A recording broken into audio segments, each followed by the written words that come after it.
হায় আল্লাহ, ঘরের মধ্যে কি পোকা চলে আসছে! হায় রে, এলগাড়ির মতো ছুটছে। এই পোকা কেমনে আসলো?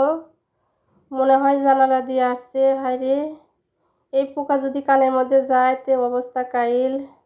আমি এক্ষুনি তো ঘরটা পরিষ্কার করে ঝাড়ু দিয়ে নিয়েছি, বিছানাটা পরিষ্কার করে নিয়েছি। আসসালামু আলাইকুম গাইস, কেমন আছেন? নিশ্চয় ভালো আছেন। আমিও আপনাদের দোয়া এবং আল্লাহর রহমতে বেশ ভালো আছি।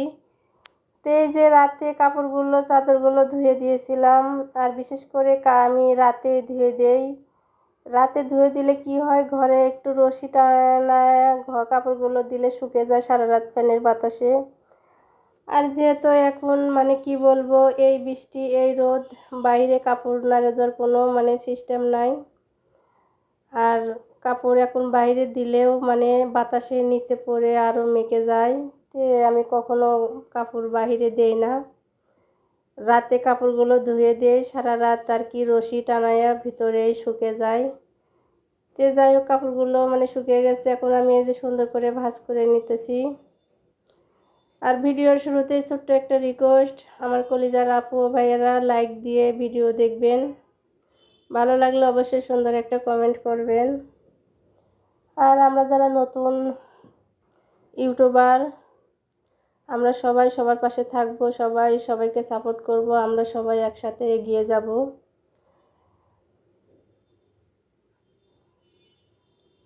আর আমরা মেয়েরা কি বলবো, যখন কাবু ছিলাম তখন তো বলছে হাজব্যান্ড, হাই আল্লাহ, আমার বউর এত খাওয়াই তারপরেও এত শুকনা।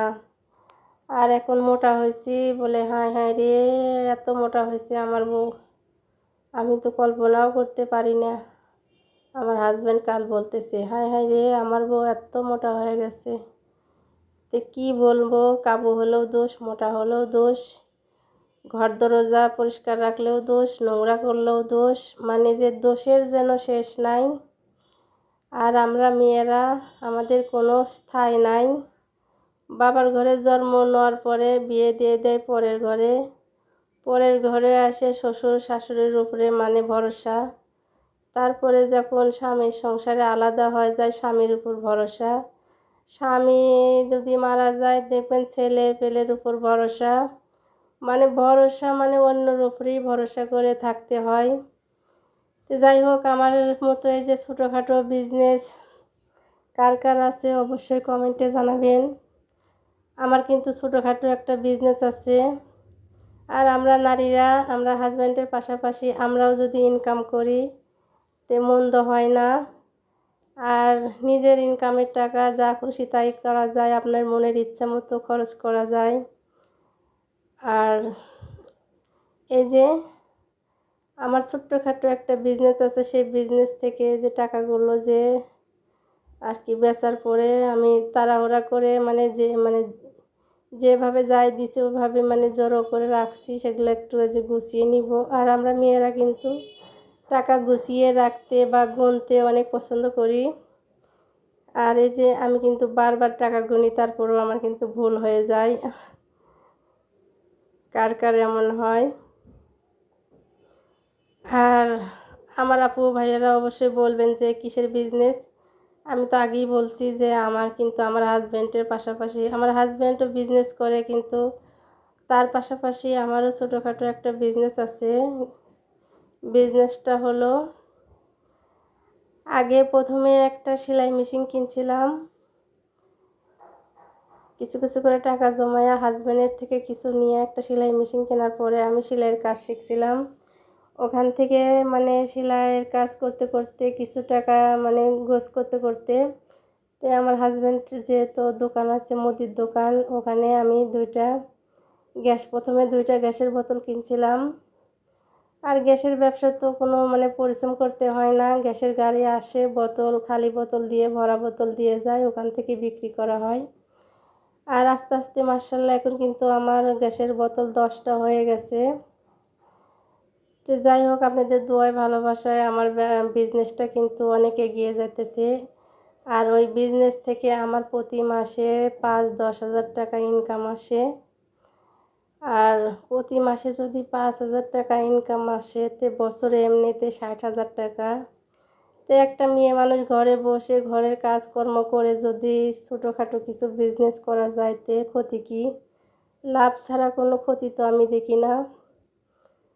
তো যাই হোক, এখান থেকে কিন্তু আমার ইচ্ছা মতো এই যে আমার ঘরের জিনিস কিনতে পারি, আমার যে কোনো শখের জিনিস আমি কিনতে পারি, কোনো বাধা নেই, নিষেধ নেই।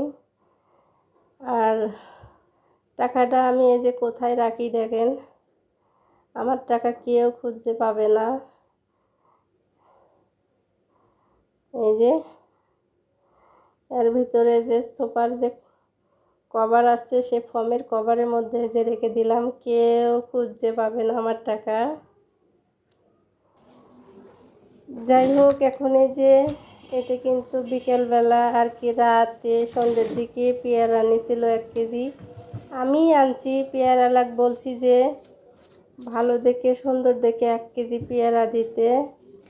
এই যে পেয়ারালা দেখেন কি সুন্দর পেয়ারা আমাকে দিয়েছে, একদম পচা।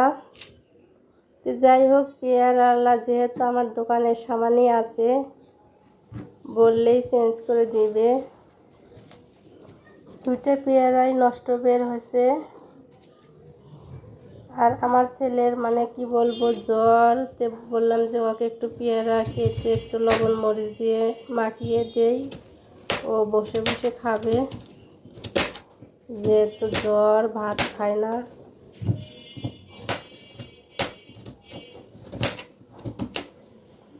আর ভিডিওর ভয়েস দেওয়া লাগে ফ্যানটা অফ করে, অনেক কষ্টে, অনেক গরমে। ফ্যানের প্রচুর শব্দ ভিডিওর ভয়েস দিতে গেলে। আমার এই যে পাখির চিল্লি আর ফ্যানের অনেক শব্দ। তো যাই হোক, আজকে ভিডিওর ভয়েস দিতেছি, পাখিগুলো একদম নীরব হয়ে আছে, কোনো চিল্লাচিল্লি করতেছে না।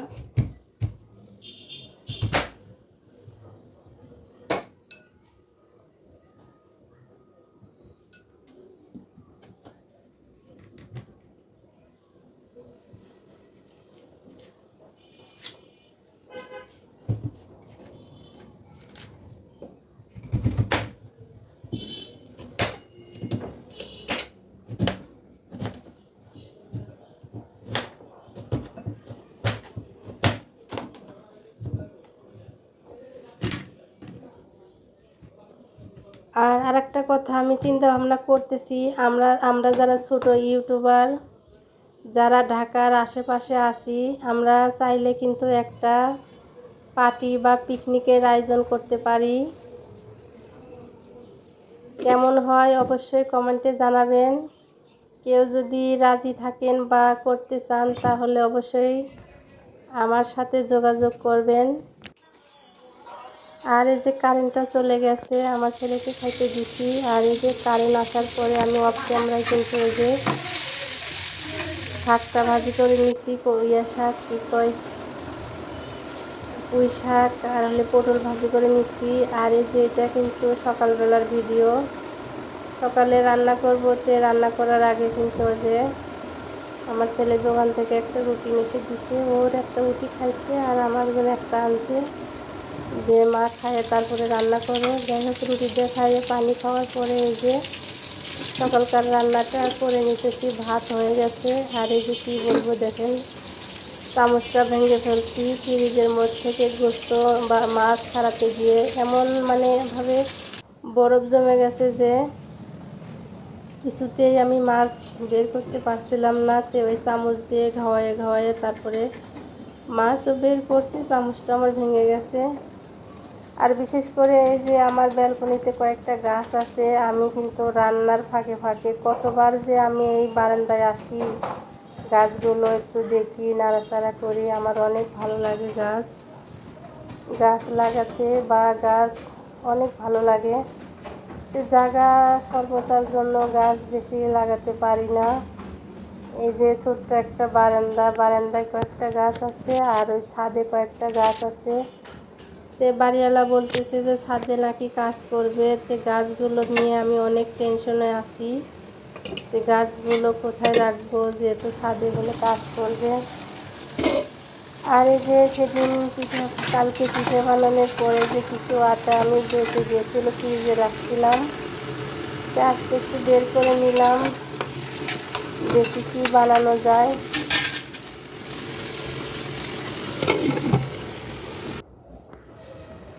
তরকারিটা এই যে রান্না আমার হয়ে গেছে, আর এই যে পিঠাগুলো বানিয়ে নিয়েছি। তারে বেড়ে পিঠা সুন্দর হয় নাই, যাই হোক তারপরেও খেতে মাশাআল্লাহ অনেক মজা হয়েছিল, একদম তুলতুলে নরম।